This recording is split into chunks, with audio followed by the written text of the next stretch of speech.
이체가 하나님의 구원하심을 보리라 함과 같으니라. 요한이 세례받으러 나오는 우리에게 이르되 독사의 자식들아 누가 너희에게 이르러 장차올 진노를 피하라 하느냐. 그러므로 회개에 합당한 열매를 맺고 속으로 아브라함이 우리 조상이라 말하지 말라. 내가 너희에게 이르노니 하나님이 능히 이 돌들로도 아브라함의 자손이 되게 하시리라.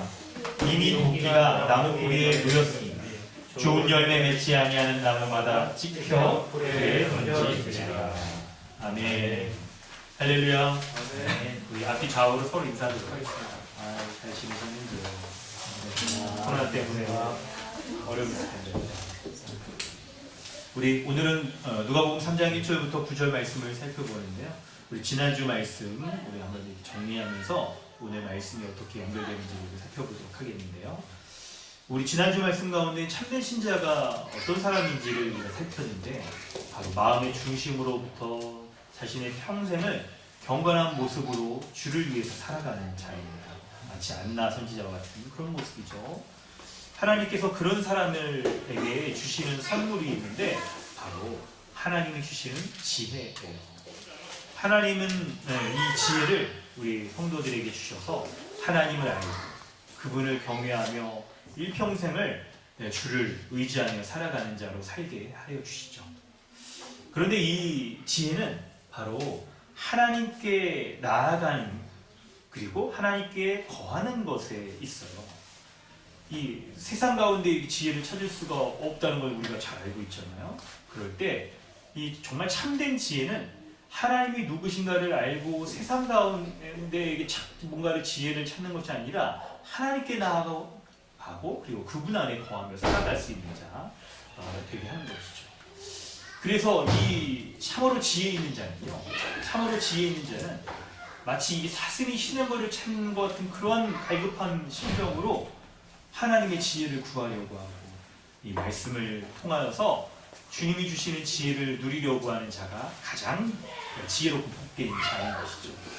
오늘 우리가 이렇게 코로나가 좀 이렇게 단계가 올라가서 어려운 가운데서도 이렇게 모여서 예배하는 이유가 여러분 다 그거죠. 사슴이 시냇물을 찾듯이 참된 지혜, 하나님의 지혜를 우리가 찾기에 이렇게 안전수칙을 그나마 지키면서까지 모여서 하나님의 은혜를 구하려고 하는 것이 바로 이렇게 지혜 있는 자의 모습인 것이죠. 이렇게 지혜가 충만한 사람은 하나님과 사람에게 사랑을 받습니다.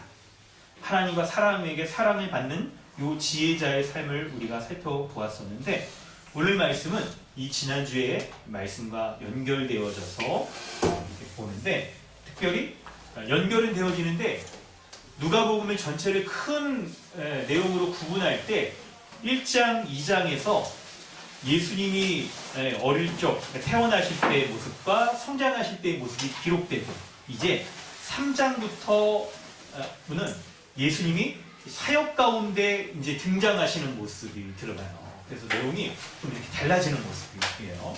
그럴 때 특별히 세례 요한을 통해서 예수님이 어떤 분이신지를 우리에게 증거하는데요. 오늘 1절부터 9절까지를 세 부분으로 살필 수가 있어요. 첫째는 1절과 2절 살필 수 있고요. 두 번째는 3절부터 말씀을 6절까지 살피고 그리고 7절부터 9절까지 말씀을 우리가 살펴보려고 합니다. 자, 그럼 먼저 1절과 2절을 살피면 여러분 오늘 말씀의 이 주인공이 세례 요한이죠. 그렇습니다, 여러분. 우리 성경의 주인공은 하나님이시겠지만 궁극적으로는 오늘 본문에 이 사건을 이끌어가는 사람은 세례 요한이라는 사람이에요. 요한이. 그럴 때 이 요한이 2절에 보면 요한에게 하나님의 말씀이 빈들에서 사가랴의 아들 요한에게 임했다라고 말하고 있어요. 여러분, 요 말씀이 누군가에게 임했다라고 할 때는 하나님께서 그 사람에게 말씀을 주셔서 뭔가 하나님의 뜻을 전하고 하나님의 계획을 이루어가기 위함이잖아요. 그럴 때 그래서 세례 요한이 하나님이 주신 말씀을 가지고 뭔가 그의 사역을 해나가는 건데, 그런데 여러분 본문이 매우 독특한 방식으로 이 세례 요한의 사역을 설명하는데 1절과 2절을 여러분 보면요, 세례 요한이 그가 하나님의 말씀을 전하려는 것과 당시의 역사적 사건이 뭔가 중요하게 연결되어 있어요. 그래서 1절에 세례 요한이 사역하려고 할 때의 이 역사적인 배경들, 정치적, 종교적 배경에 대해서 설명을 해주고 있어요. 여러분, 이 내용은 성경에 조금 관심 있으신 분은 아시겠지만 사복음서에서 요한복음에만 기록되어 있는 거예요. 아니, 누가복음에만 기록되어 있는 거예요. 그래서 우리가 뭔가 굉장히 이걸 주목하면서 성경을 잘 봐야 되는데 1절에 보면 뭔가 반복되는 단어가 여러분 있는 것을 발견하실 거예요. 뭐냐면 왕이라는 단어가 5번 반복되면서 이 세례 요한이 하나님의 말씀을 전하여서 사역하는 것과 동시에 당시에 왕들이 있었다는 것을 연결짓고 있어요. 여러분, 여기 3장 1절에 등장하는 이 왕들에 대해서 좀 설명할 필요가 있어서 좀 제가 이 배경에 대해서 좀 필요한 부분만 좀 설명을 해보도록 하겠습니다. 제일 먼저 등장하는 사람은 디베리오 황제인데 이 사람은 로마의 황제였어요. 여러분, 당시에 로마가 유럽권과 여기 아시아권 여기에 이제 전체를 다스리고 있던 나라였잖아요. 그래서 디베리오가 로마 황제로서 주후 27년, AD 27년에 15년 동안 다스렸던 왕입니다. 그리고 나서 다음에 4명의 이 지도자들, 총독과 분봉왕들이 나오는데 이 사람들은 로마의 식민지였던 이 지역을 이제 나누어서 분봉왕 나누어서 다스리는 이제 자들이었어요. 황제 밑에서 다스리던 그런 자들이었던 거죠. 그럴 때 여러분 이 사람들을 보면 두 번째로 나오는 이 사람이 본디오 빌라도인데 이 사람은 유대의 총독으로 11년 동안 다스렸던 사람이고요. 각각 로마의 이제 한 지역들을 이제 말하는데요. 세 번째는 헤롯이 있습니다. 성경에 헤롯이라는 이름이 여러 명이어서 정확한 이름을 말하면 헤롯 안티파스라는 사람으로서 갈릴리와 페레아 지역을 다스렸던 왕이었고, 그리고 뒤에 나오는 헤롯 빌립 2세는 이두레, 드라고니, 성경에서 보면 이스라엘의 요단강 동쪽을 가리켜요. 요단강 지역의 동쪽을 가리킵니다. 그리고 루사니아는 다메섹 부근을 다스렸던 것으로 이렇게 보고 있어요. 그래서 이 5명의 이 왕들이 각각의 이 지역들을 다스리고 있었던 것을 설명하고 있었던 거예요. 자, 그러면 여러분 이제 우리가 이제 생각을 해볼 것은 뭐냐면 세례 요한 당시의 이 역사적인 정황에 대해서 사복음서에는 이곳에만 이렇게 기록하고 있는데 그 이유가 뭘까라는 것을 우리가 생각해 볼 필요가 있어요. 여러분, 누가복음은 누가 썼죠? 누가 썼습니까? 누가가 썼으니까 누가복음이죠? 누가복음이에요. 근데 이 누가복음을 기록한 누가가 당시의 세계의 역사를 살펴볼 때 이 역사가 하나님이 세례 요한에게 말씀을 주신 것과 매우 긴밀히 연결되어 있다는 것을 포착하여서 기록을 하고 있는 거예요. 뭐냐면 이 세계의 역사가 바로 예수님을 통한 하나님의 구원 역사와 관련이 있기 때문에 바로 구속사와 관련이 지어서 지금 설명을 하고 있는 거예요. 자, 여러분 알고 계실 거예요. 이런 기본적인 건 알고 계실 거예요. 이 세상 역사란 무엇인가? 마치 E.H. 카 이런 사람이 말하는 거죠. 역사란 무엇인가 딱 말할 때 이 세계의 역사, 세속사와 하나님의 역사, 구속사로 구분되어진다는 것을 우리는 알고 있어요. 구분은 되어지지만 궁극적인 것은 무슨 역사일까요? 구속사, 하나님의 구원 역사가 보다 궁극적인 거예요. 여러분, 이 두 가지를 좀 구분해서 본다고 한다면 세계의 일반 역사는 어떻습니까? 우리가 다 저기 마침 세계 지도가 있습니다. 여기 딱 보면 뒤에 세계 지도가 이렇게 있는데 세계 5개의 큰 문명권을 중심으로 해가지고 누가 군사력을 갖고 이 땅을 차지하고 힘과 이 물리적인 힘과 그리고 지식 이런 것들을 가지고 땅을 차지하고 그리고 경제적인 부를 누리면서 많은 백성을 소유하는가에 따라서 이렇게 문명을 발전시키고 그 문명의 역사가 지속되는 거잖아요. 그런데 이런 일반적인 세상의 역사가 흘러가는 것과 다르게 성경은 세상의 역사 가운데서 하나님께서 하나님의 구원 역사를 이루어 가신다는 것을 말하는데, 보다 정확히 얘기하면 이 세상의 역사가 존재하는 것은 하나님이 하나님의 구원의 역사를 이루어 가시기 위하여서 이 세상을 이끌어 가신다라고 기록하고 있어요. 여러분, 그 잘 아는 예가 오늘 본문의 참고 본문 첫 번째에 나오는 에베소서 1장 3절부터 5절 말씀 우리가 아실 텐데, 우리 성경을 우리 작년에 우리가 에베소서를 쭉 잘 살펴봤었잖아요. 그 말씀을 보면 알 텐데, 서정길 형제가 4절만 한번 읽어주세요. 곧 창세 전에 그리스도 안에서 우리를 택하사 우리로 사랑 안에서 그 앞에 거룩하고 흠이 없게 하시려고. 그렇습니다. 여러분, 하나님의 이 역사는, 역사의 시작이 언제부터라고 말합니까? 창세 전부터 하나님이 계획하신 역사가 구원의 역사를 구원을 이루기 위한 역사가 시작된다라고 말해요. 여러분, 세상의 역사는 언제부터 시작될까요? 세상의 역사는 이 세상이 존재하고 문명이 발달하고 막 이런 시간부터 시작되죠. 그런데 이 세상의 역사보다 하나님의 역사가 더 우선적이며 하나님 역사를 중심으로 흘러간다는 것을 알 수 있게 해주는데요.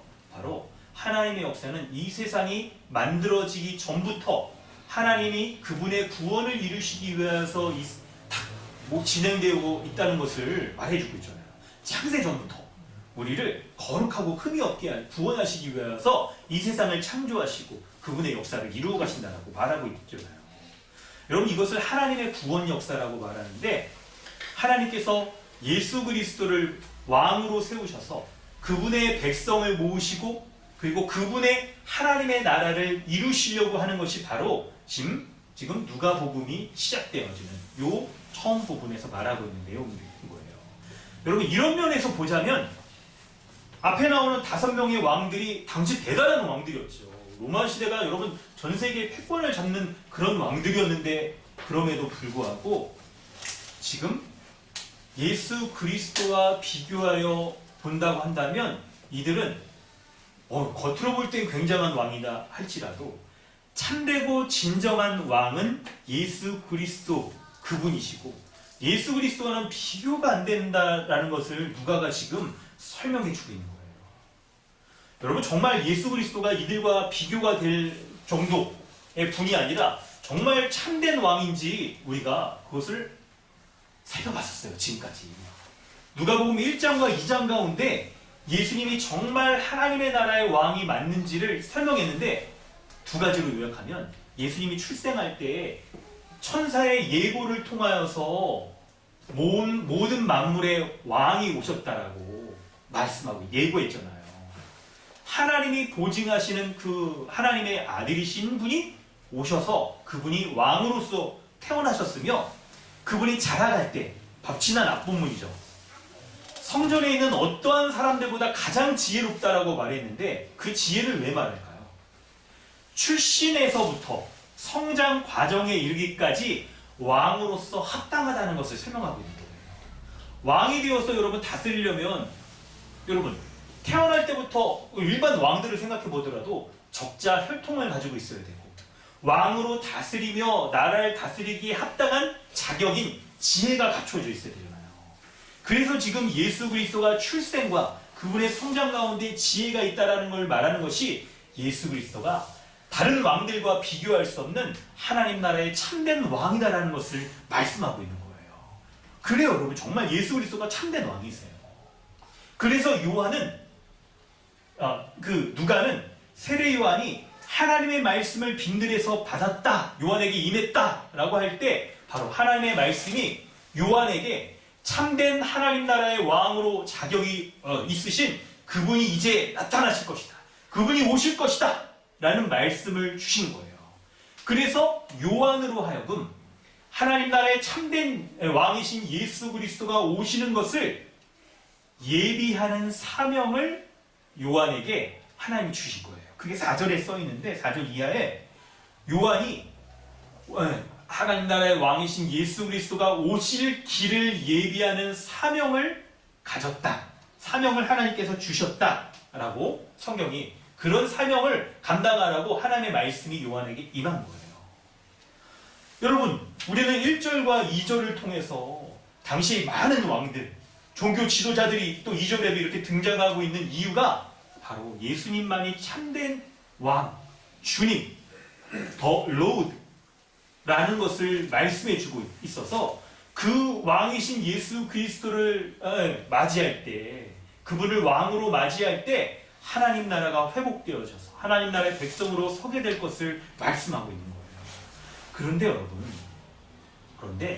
이 말씀을, 이 메시지를, 여러분 이 메시지는 우리가 잘 알고 있는 메시지일 거예요. 그런데 본문에서 조금 더 깊이 있게 들어가고 있어요. 예수 그리스도가 왕인데 그분이 왕으로 오실 때에 이 세상의 형편이 어떤지, 상황이 어떤지를 본문이 보다 설명하고 있는데요. 그것을 여러분 그 1절과 2절의 왕들과 2절의 대제사장, 제사장의 이들이 어떤 일들을 행했는지를 살펴보면 잘 알 수가 있어요. 성경은 지금 기록이 굉장히 짧죠. 이 사람들이 뭐 어떤 지역의 왕이다 하는 것을만 간단하게 기록했는데, 왜 그러냐면 여러분 당시에 누가복음을 쓸 때 초대교회 사람들은 그들이 직접 이 왕들과 이 제사장들 가운데 살아갔던 사람들이잖아요. 이름만 딱 기록하면 아이고 저 황제가 뭐 했는지 잘 알고 있었던 사람들이라서 이걸 기록할 필요가 없었던 거예요. 1세기 당시에 처음 1차 청중들은. 그런데 그래서 이제 누가는 그걸 기록할 필요가 없었는데, 오늘 우리는 잘 모르잖아요. 여러분 디베리오 황제가 이렇게 딱 썼을 때 이 사람이 로마 전체의 황제라는 거 여러분 그렇죠. 아시는 분도 아시겠지만 모르는 분은 모르잖아요. 어떤 일을 해냈는지 잘 모르잖아요. 그래서 여러분에게 설명할 필요가 있습니다. 제가 간략하게만 설명을 드릴 건데, 어떻게 이걸 알 수 있냐면 당시의 로마 역사가, 유대교 역사가들이 이 황제들을 어떻게 평가했는지를 기록하고, 그리고 성경 다른 부분에 보면, 누가복음에도 뒷부분에 보면 이 황제의 제사장들이 어떤 일들을 행했는지를 알 수가 있어요. 그걸 보면 예수님이 오실 당시 이 예수님과 이 왕들과 제사장들이 어떻게 다른지를 우리가 비교해서 알 수가 있는 거예요. 자, 한번 보면요. 뭐냐면 처음 등장한 두 명의 사람, 디베리오 황제와 본디오 빌라도, 이 사람은 유대의 빌라도는 이제 디베리오 황제는 로마 황제고 본디오 빌라도는 유대 지역의 총독인데 다 로마 사람들이었잖아요. 로마 관리들이고. 그랬는데 이 사람들의 특징은 폭력으로 억압하는 자들이었어요. 왜 그러냐면 로마가 침투에 들어와서 이스라엘을 쳐들어와서 식민지를 삼은 거죠. 세 번째, 네 번째 나오는 헤롯 가문의 왕들이 여기 기록되어 있는데, 이 사람들은 헤롯 가문의 왕들이니까 그 이스라엘 사람들이란 말이에요.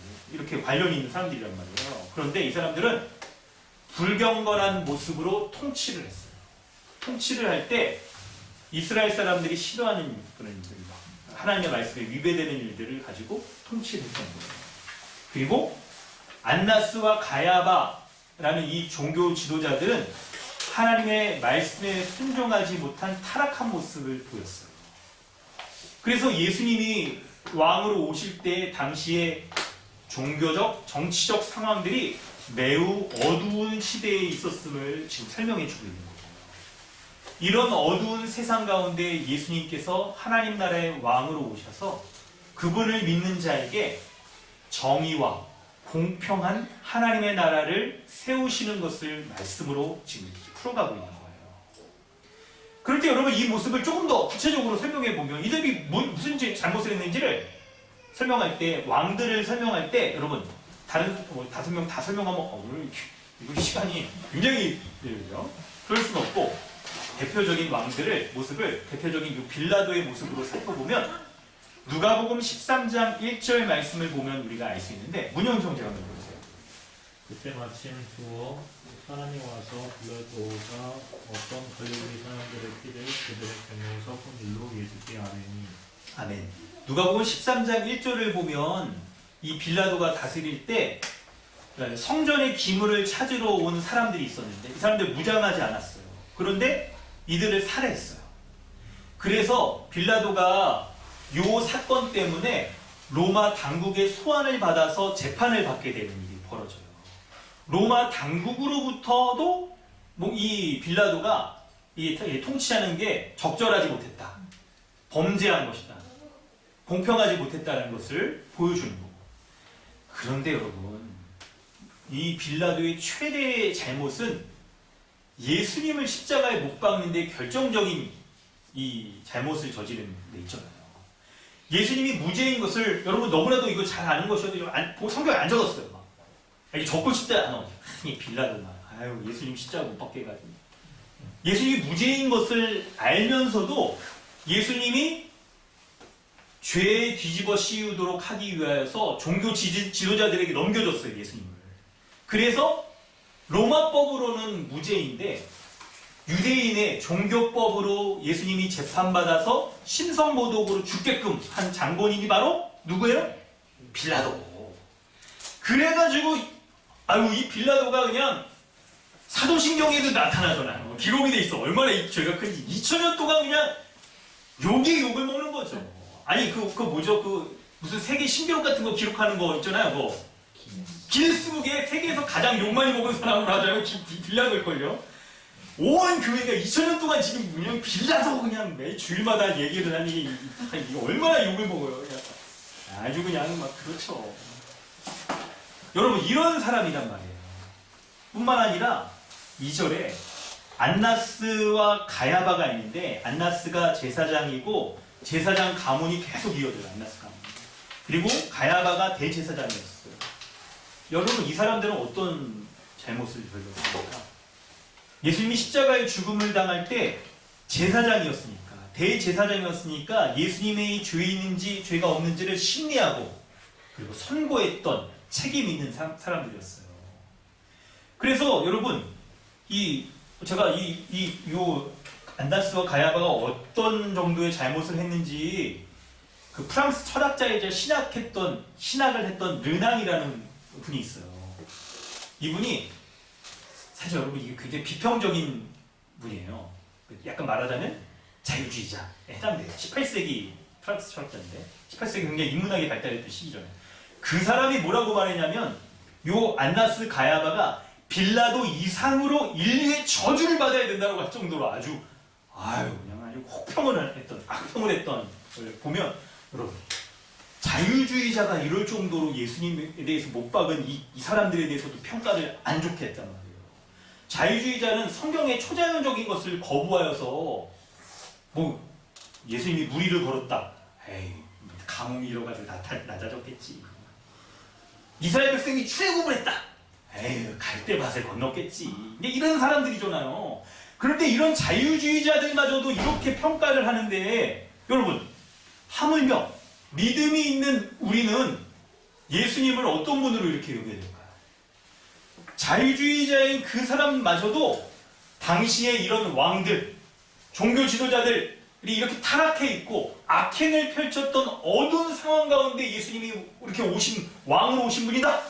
이렇게 말하고 있는데 참된 믿음, 예수님을 온전히 믿음, 믿음이 있는 우리는요 예수님을 어떤 분으로 여겨야 될까요? 그 내용이 3절부터 6절에 이어지고 있어요. 3절부터 6절에 보면 여러분 이게 이사야 40장 3절 말씀을 인용하는 건데 우리 다시 한번 읽어볼까요? 3절부터 6절까지 함께 읽습니다.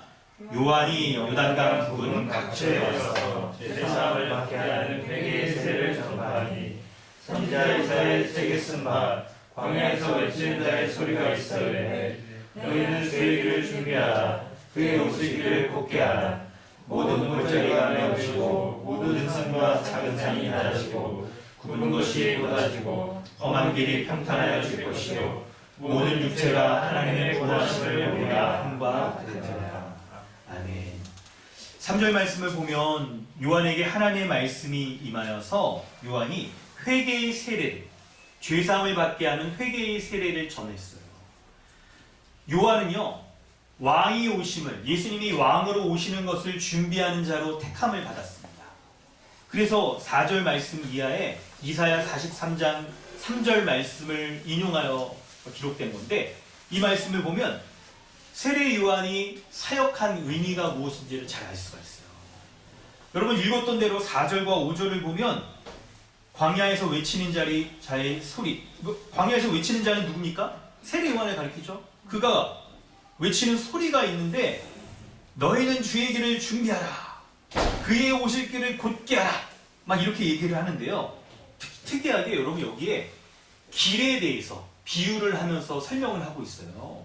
예수님이 왕으로 오실 때에 사람들이 회개하면서 예수님을 맞아라 라고 말하는데 그거를 설명할 때 길을 통하여서 길의 이미지를 가지고 설명을 하고 있는데 뭐라고 말하는지 여러분 요거를 좀 살펴볼 필요가 있어요. 여러분 뭐냐면 길을 곧게 하라. 골짜기를 메우고 산을 낮게 하고 굽은 것을 곧게 하고 험한 길을 평탄하게 하라. 이렇게 기록되어 있는 것을 우리가 이제 살펴보려고 하는데 그런데 여러분 만약에 이걸 좀 너무 문자적으로 우리가 해석을 해서 받아들인다고 한다면 지금 여러분 우리는 나가서 지금 뭐 해야 될까요?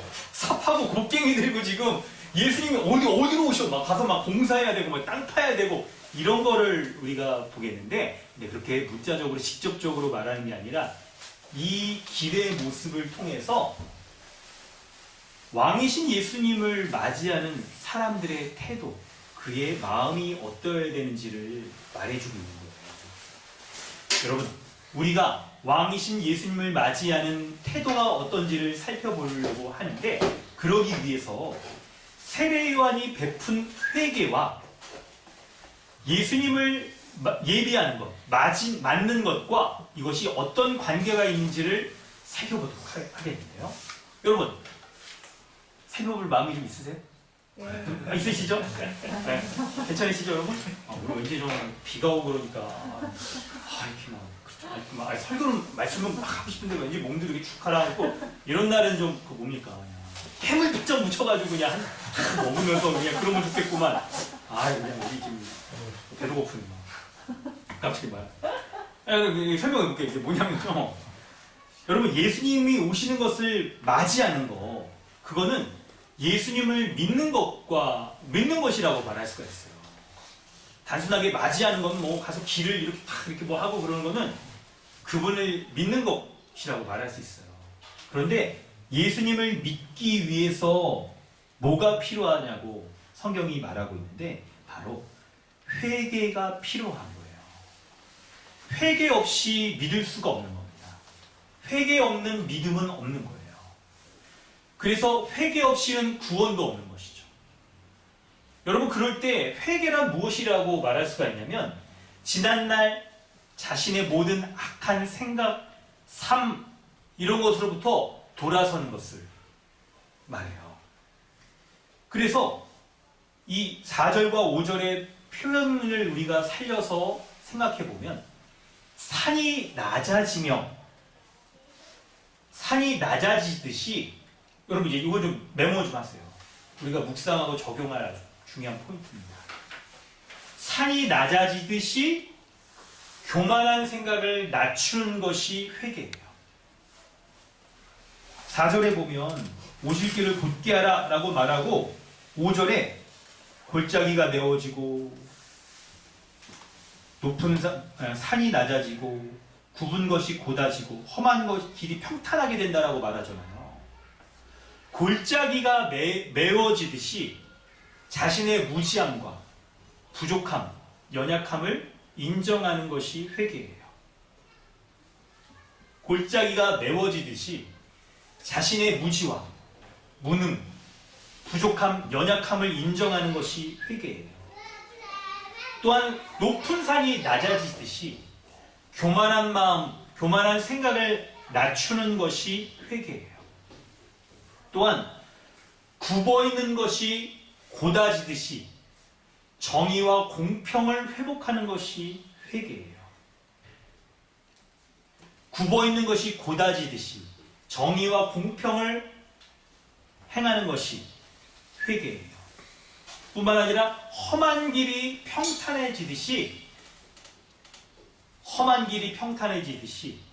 자신의 악행을 그치는 것이 회개인 것이에요. 이렇게 회개할 때 예수님을 왕으로서 맞이하는 것이고 예수님이 베푸시는 구원을 믿을 수 있게 되는 것이에요. 예수님을 믿는다는 것, 예수님을 왕으로 믿고 구원의 은혜를 받는다는 것은 이러한 회개의 모습이 있는 것을 전제로 하는 것이에요. 여러분, 이제 저는 여러분을 이 본문의 세례 요한이 빈들에서 하나님의 말씀이 임하여서 회개의 세례를 전하였던 이 말씀을 가지고 여러분 자신에게 이 말씀을 적용하여 볼 것을 이렇게 촉구합니다. 여러분은 어떻습니까? 흔히 우리는 우리의 인생을 길에 비유하잖아요. 성경이 지금 딱 말하는 것과 같이. 여러분의 인생은 어떻는지를 한번 돌아보시길 좋을 것 같아요. 혹시 악행을 행하면서 험한 인생길을 가고 있지는 않습니까? 정의와 공평과 거리가 먼 굽이굽이 휘돌아가는 그런 인생 살고 있지는 않으세요? 그럴 수도 있고 안 그럴 수도 있을 겁니다. 근데 여러분을 돌아보면 대부분은 아닐 거예요. 우리는 소위 말하는 인생에 이렇게 빨간 줄 갈 만한 그런 죄 같은 거 나쁜 짓 하지 않았잖아요. 대부분은 아닐 겁니다. 그런데 여러분, 놀라운 것은 우리는 모두 굽고 곱고 험한 인생을 살아가고 있어요. 이는 그것을 평가하는 기준이 어떠냐에 따라서 우리가 알 수가 있는 거예요.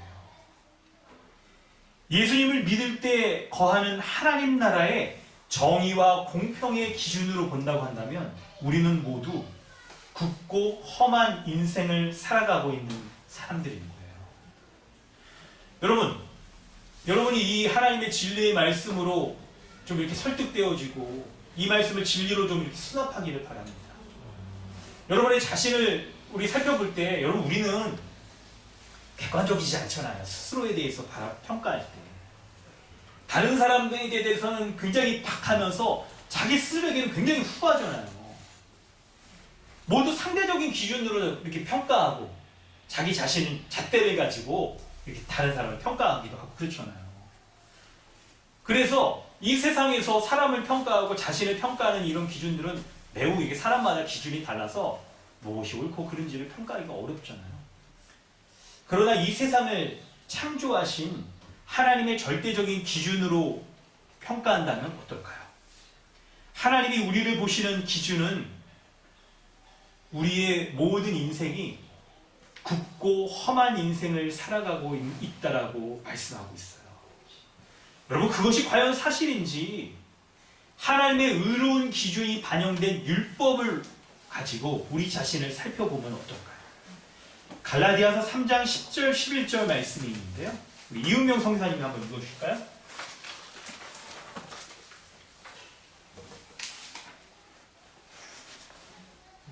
무릇 율법행위에 속한 자들은 저주 아래 있나니 기록된 바 누구든지 율법책에 기록된 대로 모든 일을 항상 행하지 아니하는 자는 저주 아래 있는 자라 하였습니다. 또 하나님 앞에서 아무도 율법으로 말미암아 의롭게 되지 못할 것이 분명하니 이는 의인은 믿음으로 살리라 하였습니다. 아멘. 여러분, 율법은 하나님의 의로운 기준이 반영되어져서 그분의 뜻이 기록되어 있는 거예요. 그래서 율법의 모든 것을 다 지켜 순종하면 의로운 자, 하나님 나라에 거하기 합당한 자, 하나님이 그의 인생을 완전한 인생, 곧고 그리고 온전한 인생이라고 평가하실 거예요. 그런데 성경은 누구든지 율법책에 기록된 이 규정, 618가지의 규정을 항상 행하지 못한다라고 말하고 있어요. 그래서 하나님 앞에 아무도 율법으로 말미암아 의롭지 못한 자라고 말하고 있는 거예요.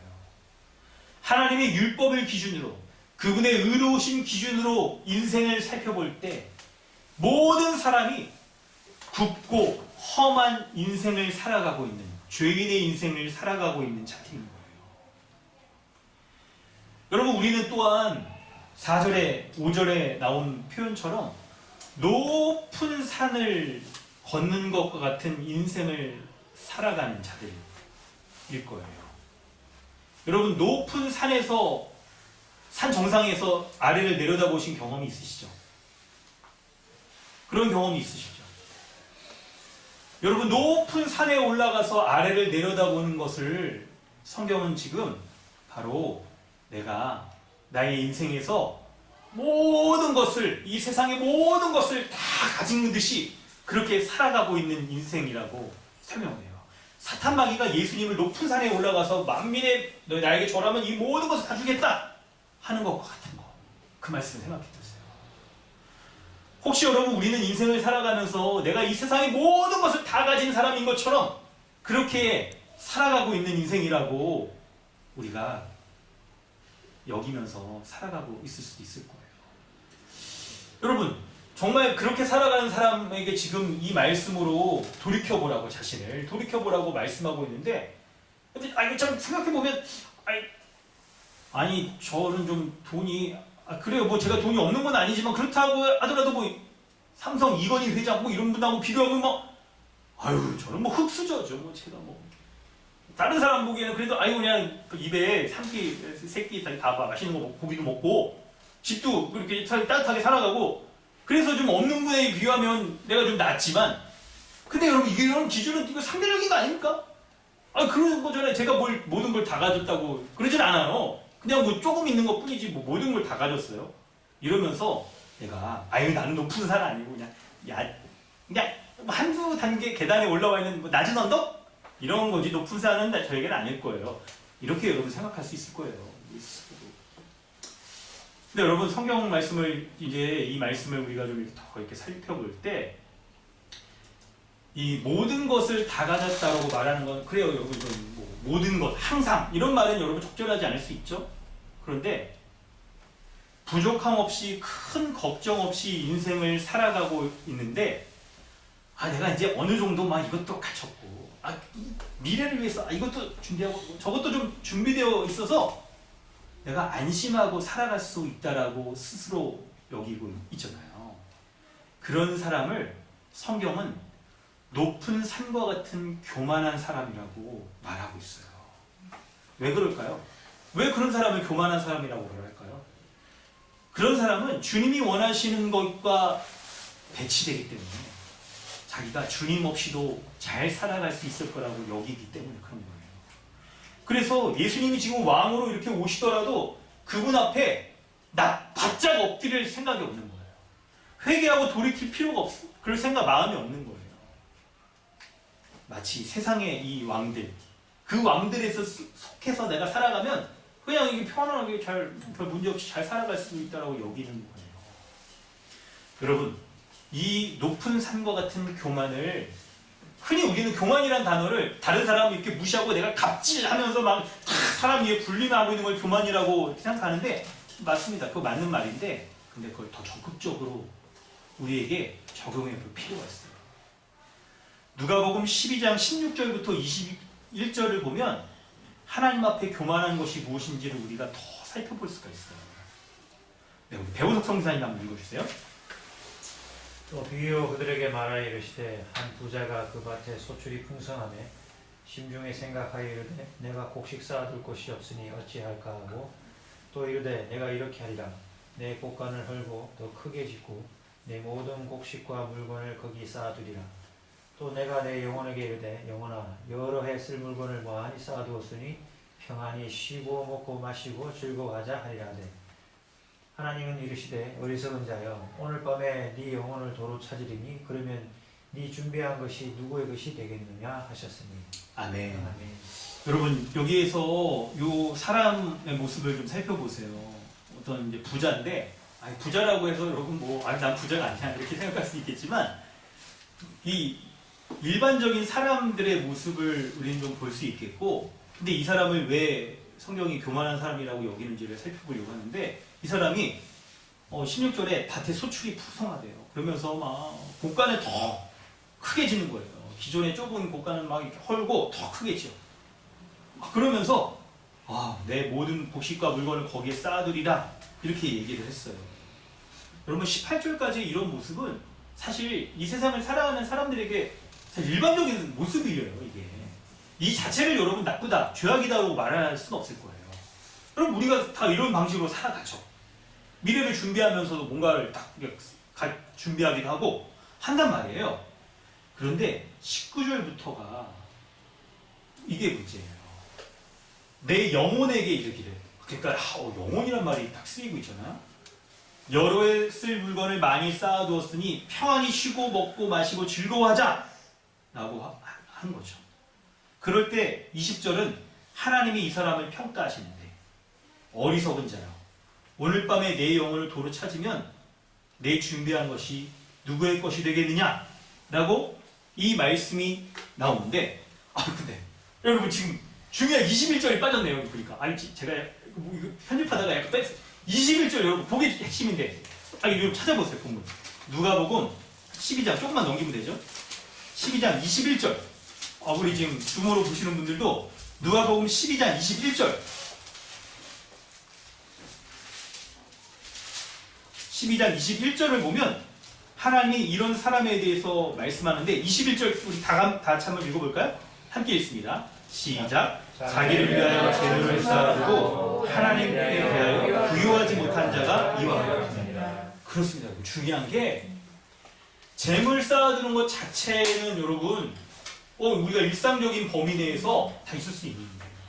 그런데 그 재물을 쌓아두며 미래를 준비하는 목적이 자기를 위한 것입니다. 그리고 하나님께 대하여서도 부유하지 못하다고 한다면 그 재물은 문제가 있게 되는 거예요. 그러한 인생은 하나님 보시기에 교만한 인생이 되는 거예요. 하나님 없이도 자기가 편안히 잘 살 수 있다라고 여기며 살아가는 인생인 거예요. 여러분 하나님께 대하여 부유하지 않으면서 의식주 걱정 없이 살아가는 것이 이렇게 큰 걱정 없이 이렇게 탁 살아가고 하는 모습이 교만에 숨겨져 있는 모습인 거예요. 그걸 우리가 더 적극적으로 생각해 볼 필요가 있는 거예요. 여러분 하나님께 대하여 부유하다는 것은 무슨 의미일까요?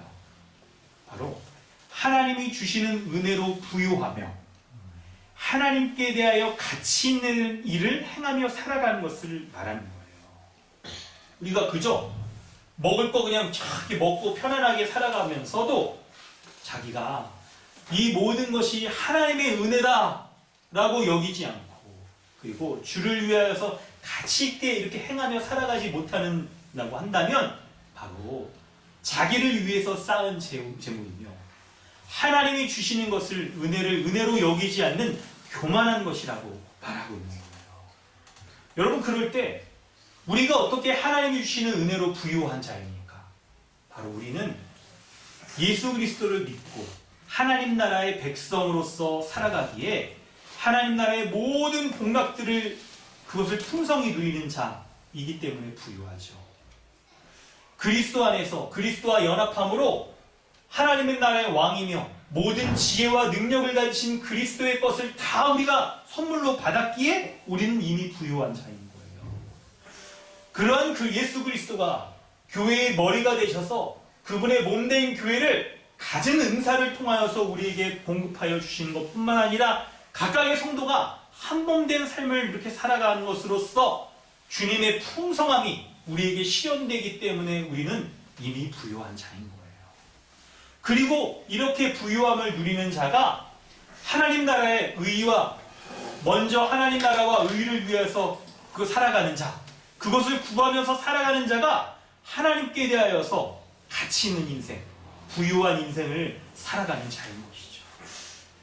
그렇다고 한다면 여러분 우리 자신의 인생만을 위해서 살아가고 자신의 인생을 자기 계획대로 그냥 준비한 대로 다 이루어지고 편하다. 오늘 밤 먹고 마시고 즐거워하자. 이렇게 한다라고 말한다면 그러한 사람은 교만한 사람이라고 말하고 있는 거예요. 그러므로 여러분 이 말씀을 여러분에게 적용해 보세요. 여러분의 인생이 누구의 것인지를 잘 아셔야 됩니다. 우리의 인생이 무슨 목적을 위하여서 살아가야 되는지를 잘 알아야 되는 거예요. 자신만을 위해서 살아가고 하나님께 부유하지 않은 자는 회개하여 주님께 나아가지 않은 자예요. 돌이키지 않은 자인 거예요. 아직도 마음이 높고 아직도 마음이 이렇게 굽어있고 아직도 그의 인생이 험한 인생 가운데 살아가는 그런 자인 거예요. 사랑하는 성도 여러분, 우리가 만약 이런 모습이라고 한다면 여러분, 주님께 나아가기 위해, 주님을 왕으로 맞이하기 위해 반드시 회개가 필요합니다. 회개하셔야 돼요.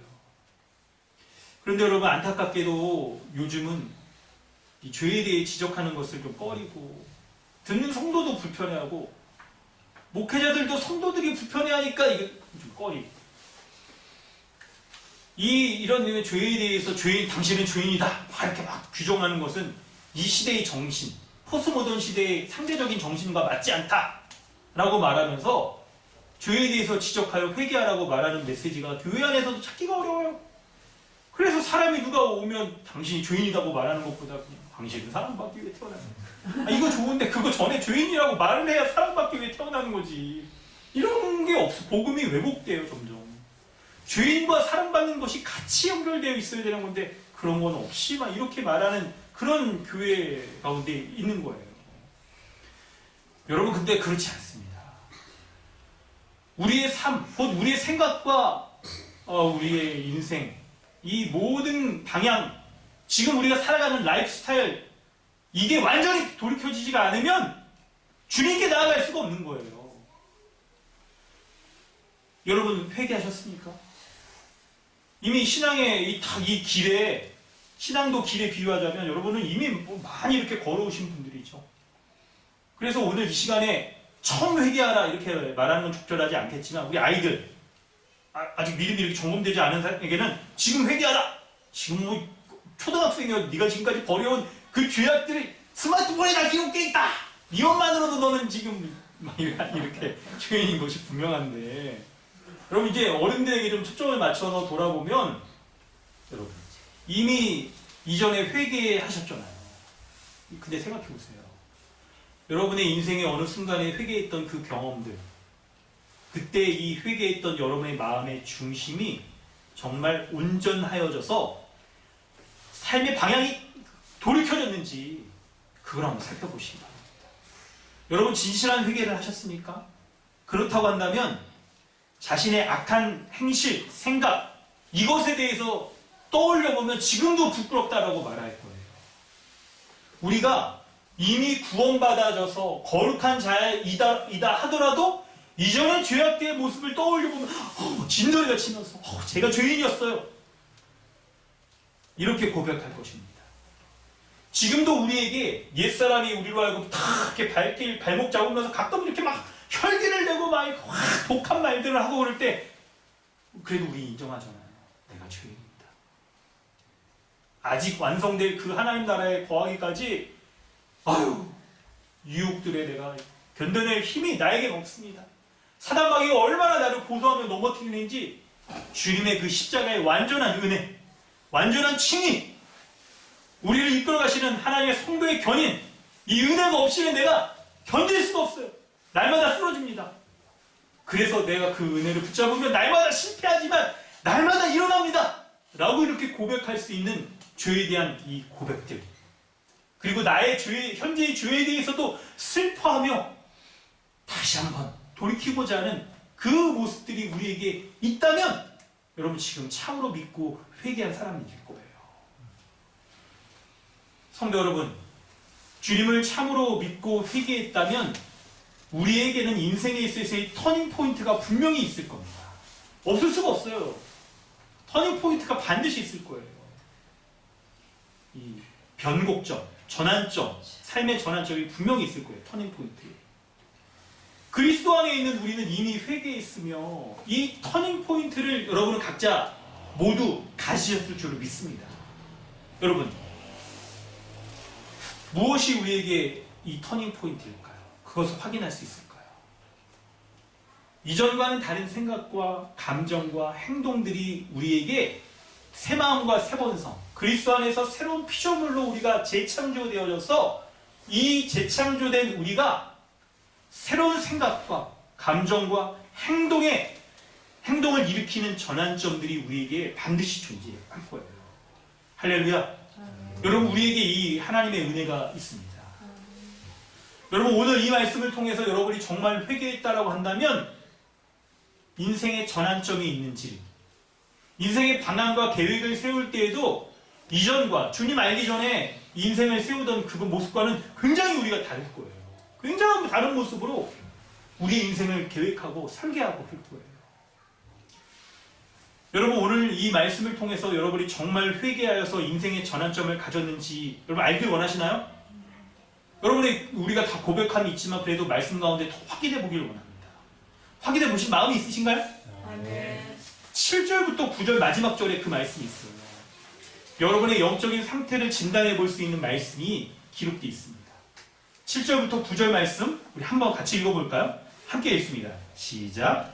요한이 세례를 받으러 나온 그에게 이르되 복사의 것이라 누가 너에게 이르러 장차 오실 주를 피하라 하더냐.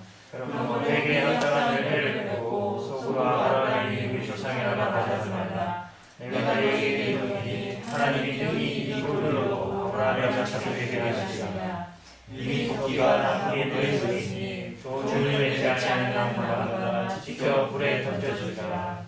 아멘. 7절부터 9절에 세례 요한은 회개의 세례를 베푸는데요. 그때 이 독사의 자식이라고 불리는 이 사람들, 바리새인과 사두개인들, 서기관 뭐 이런 사람들이, 종교 지도자들 이런 사람들이 나오고 이스라엘 일반 백성들에게 마찬가지겠죠. 그런데 이들은 형식적으로 회개하여서 이 하나님의 진노를 피하려고만 해요. 바리새인과 사두개인들은 하나님의 진노의 심판을 피하기 위해서 세례를 구하는 아주 악한 자들이었어요. 그래서 세례 요한은 이렇게 하나님의 진노를 피하기 위해서 형식적으로 회개하는 자들을 비판하면서 독사의 자식들아 이렇게 그냥 세게 얘기하면서 이들을 막 비판합니다. 이들은 자신들이 이스라엘의 백성, 아브라함의 자손이기 때문에 자연스럽게 당연히 하나님 나라의 백성이라고 여겼던 거예요. 그렇기 때문에 자신들은 이렇게 막 회개 없이 자연스럽게 구원 따는 당상이다 이렇게 여겼던 것이죠. 여러분, 이 모습을 통해서 우리가 참된 회개를 했는지 그것을 알 수 있는 힌트가 있어요. 8절입니다. 회개에 합당한 열매를 맺고 있는지가 바로 우리가 인생의 터닝 포인트를 갖고 있는지를 점검해 볼 수 있는 지점인 거예요. 회개에 합당한 열매, 이전의 삶이 바뀌어서 새로운 삶을 살아가는 것을 이것을 통해서 확인해 볼 수 있어요. 우리가 회개하고 회심했을 때의 모습 여러분 한번 떠올려 보십시오. 그때의 모습을 떠올려 보세요. 눈물, 콧물이 막 그냥 10cm, 20cm 이렇게 떠떨어지는 대롱대롱 매달리는 두꺼운 줄도 모르고 막 이렇게 울고불고 기도하고 막 이런 모습들이 우리에게 막 있고 때로는 막 신비적인 체험을 하기도 합니다. 그런데 여러분, 그런 것이 중요한 게 아니에요. 여러분 잘 들으세요. 그런 감정적인 체험, 반응과 신비적인 체험, 여러분 이런 게 중요한 게 아니라 참된 회개는 말이 아닌 행동과 삶으로서 증명이 되는 거예요. 여러분, 저는 여러분에게 이 내용을 유사 그리스도인이 갖는 특징을 가지고 설명해 드리려고 해요. 종교육자의 후예를 잇는 이 분들 중에서 존 오웬, 매튜 미드라는 분들이 있는데, 존 오웬의 죄와 은혜의 지배 이 책과 매튜 미드의 유사 그리스도인의 책을 보면 불신자들도 회개에 비슷한, 참된 신자들이 경험하는 것과 비슷한 회개의 모습을 가질 수 있다고 말해요. 그래서 불신자도 말씀을 들을 때에, 설교 자리에 이렇게 나와서 말씀을 들을 때에도 감정적인 동요가 일어나서 눈물을 흘리고 슬퍼하기도 하고 자신의 잘못을 후회하고 그리고 신비적인 체험을 하기도 해요. 하기도 한다고 말해요. 왜냐하면 모든 사람에게 성령의 일반적인 은총의 역사가 있기 때문에 그런 거예요. 그런데 참된 회개했냐 안 했느냐는 이런 감정적인 거랑 신비적인 체험을 했느냐와 관련이 있는 게 아니라 그의 회개의 열매가 드러나느냐 여기에 달려있는 거예요. 삶의 변화가 자신의 우리의 전 인격에 살펴볼 때 어떤 부분적으로만 나타나는 그런 게 아니라 전체가 삶의 중심이 우리의 삶의 전체에서 이런 전환, 변화가 나타나서 회개에 합당한 열매가 드러난 자가 바로 마음으로부터 돌이켜 삶으로 딱 드러나는 열매가 드러난 바로 하나님 나라에 거하기 합당한 예수 그리스도를 왕으로 영접하는 자라고 말씀하고 있는 거예요. 그래서 자기가 여러분 우리 이제 신자인 우리에게 돌이켜 본다면 우리가 회개의 경험에 할 때는 감정적으로 정말 격정이 일어나면서 내가 죄인입니다. 죄인 중에 괴수입니다. 라고 하는 그 모습들이 분명히 있어요. 근데 그 모습들에 합당한 것이 우리에게 있어서 30배, 60배, 100배의 삶의 열매로 드러나 있어야 되는 거예요. 뚜렷한 열매가 드러나 있는 거예요. 그 모습이 여러분 오늘 본문의 마지막 참고 마태복음 13장 23절 되어 있는데 좋은 땅에 뿌려졌다는 것은 말씀을 듣고 깨닫는 자니 결실하여 100배, 60배, 30배가 드러나게 되는 것을 말씀하고 있는 거예요. 그럴 때 그런 사람에게 드러나는 뚜렷한 열매는 어떤 모습일까요? 여러분 본문에 기록을 미처 못했는데 갈라디아서 5장 22절로 25절 한번 찾아볼까요? 갈라디아서 5장 22절로 25절을 찾아보면 뚜렷한 30배, 60배, 100배의 열매가 무엇인지를 우리는 찾을 수가 있습니다. 이것이 우리에게 열매로 드러나는지를 여러분 우리가 살펴보기를 원합니다. 갈라디아서 5장 22절로 25절까지 마지막 말씀인데요. 김종우 형제가 한번 읽어주세요. 오직 성령의 열매는 사랑과 희락과 화평과 오래 참음과 자비와 양선과 충성과 온유와 절제니 이 같은 것을 금지할 법이 없느니라. 네, 계속. 네, 그리스도 예수의 사람들은 육체와 함께 그 정육과 참심을 십자가에 못 박았느니라. 만일 우리가 성령으로 살면 또한 성령으로 행하시니 헛된 영광을 구하여 서로 놀게 하거나 서로 추계하지 말지니라. 아멘. 여러분 성령의 9가지의 열매 우리 잘 알고 있는 말씀이죠. 이 9가지의 열매가 우리에게 30배, 60배, 100배의 뚜렷한 열매로 드러나는 거예요. 여러분 근데 잘 아시다시피 이 각각이 성령의 열매가 복수가 아니라 단수예요. 성령이 거한 사람에겐 이 9가지가 모두 나타나는 거예요. 모두 뚜렷하게 드러나는 거죠. 여러분 이거 생각해 보세요. 포도송이로 이거 막 비유하고 그러잖아요.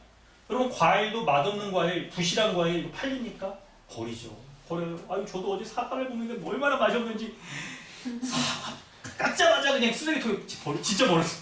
너무 이렇게 뭐 어떻게 무도 아니고 무는 좀 이게 달고 그런 맛이다가 이런 거 버려지듯이 우리에게 있어서도 삶에 이런 열매가 드러나지 않는 사람은 회심한 사람이라고 보죠. 여러분 이런 은혜를 구하세요. 이미 성령께서 우리 안에 거하심으로 이 열매들이 우리에게 있어 뚜렷하게 드러나. 여러분 근데 우리의 삶이 매우 현실에 있어서 다양한 이 사단의 공격 가운데도 드러나고 우리도 옛사람을 마치 우리가 그냥 착각하여서 이런 모습과 정반대되는 것들을 쫓으려고 하는 그런 유혹 가운데 빠지게 되잖아요. 특별히 26절에 이 열매가 교회 공동체 가운데서 한몸된 지체 가운데서 뚜렷이 드러나는 것을 얘기해요. 헛된 영광을 구하면서 서로 노엽게 하거나 서로 투기하지 말지라. 이방 사람들 아니라 한몸된 교회 가운데 노엽게 하거나 서로 투기하지 않으면서 이 9가지 열매가 뚜렷이 드러나야 되는데 그런 자는 자신의 마음의 중심으로 또 회개하여서 그리스도 예수와 함께 육체와 함께 정욕과 탐심이 십자가에 못 박혀져서 그리스도 안에서 새로운 피조물로 만들어진 그의 지정의에 있어서의 온전케 하시는 그 은혜가 그 사람을 완전히 사로잡고 장악하여서 그에게 성령의 열매가 충만하게 맺혀지게 될 것을 주님은 말씀 가운데 약속하고 있습니다.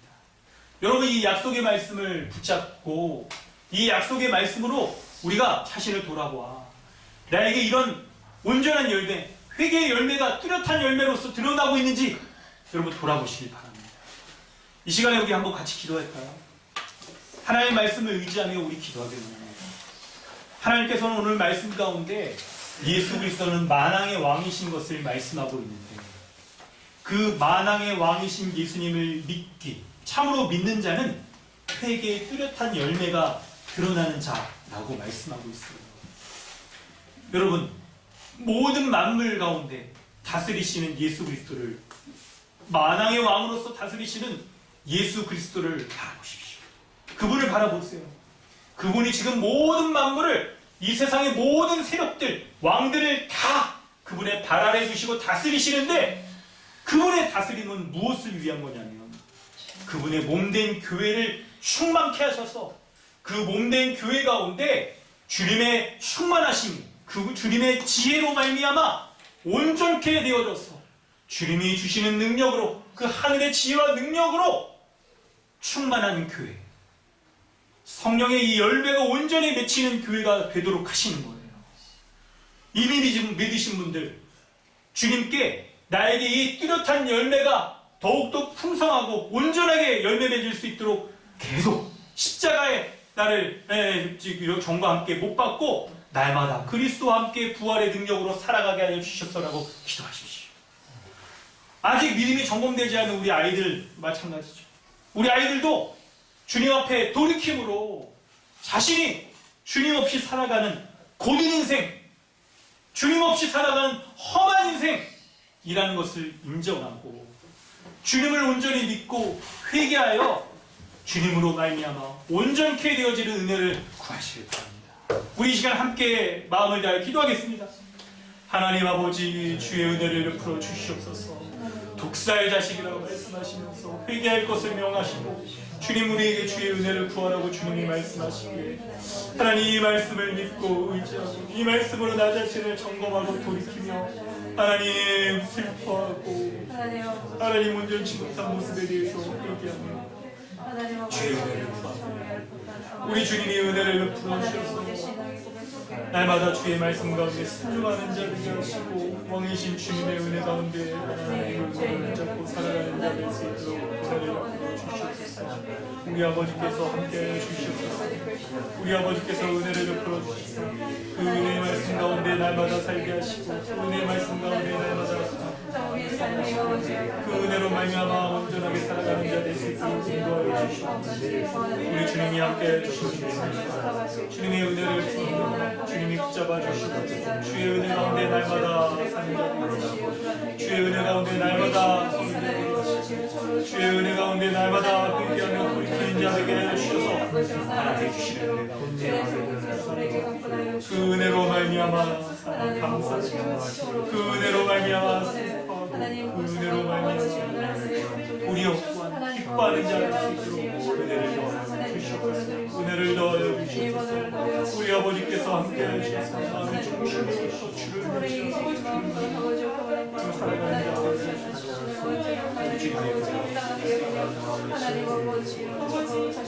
내 삶의 하나님 세계와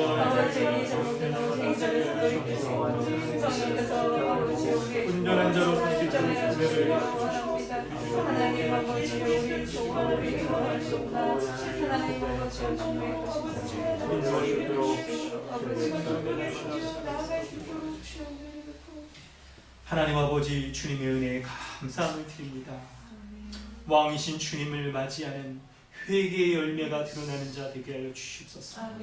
우리가 우리 자녀들을 돌아보면서 우리 자녀들이 아직도 주님 앞에 돌이키지 못했다라고 한다면 믿음으로 잘 양육하고 가르쳐서 자신의 인생이 괜찮은 것처럼 보여줘도 실제로는 고든 인생이며 험한 인생을 살아가는 하나님 앞에 죄인된 인생인 것을 우리가 가르치고 말씀으로 확신시키고 설득시키고 저들을 주님 앞에 무릎 꿇리는 이러한 은혜를 각 가정 가운데 우리 교회 가운데 허락하여 주시옵소서. 뿐만 아니라 이미 믿고 있는 우리 성도들도 하나님의 말씀 앞에 자신이 회개의 뚜렷한 열매가 드러나는지를 돌아보아 여전히 주의 은혜가 아니면 주님 앞에 설 수 없는 자임을 돌이키고 혹시라도 우리 가운데 거짓된 회개로 우리가 신자인 것 체인양 한다고 한다면 주님 앞에 자신이 하나님 앞에 종교성을 내세우는 그런 바리새인과 서긴과 같은 그런 자들 위선자인 것을 돌이켜서 하나님 앞에 고백하고 인정함으로 주님의 은혜를 받아 하늘의 은혜로 말미암아 회개의 참된 열매가 온전히 드러나는 자들로 다 설 수 있도록 은혜를 베풀어 주시옵소서. 아멘. 우리 교회가 성령의 이런 열매가 온전히 맺혀지는 참된 신자의 회개한 자들의 공동체로 교회로서 온전히 설 수 있도록 하여 주셔서 우리 가운데 만왕의 왕이신 주님이 다스리시는 세상 가운데 도저히 찾을 수 없는 온전한 성령적 교회로 세워질 수 있도록 은혜를 베풀어 주시옵소서. 감사드리며 예수님의 이름으로 기도드립니다. 아멘.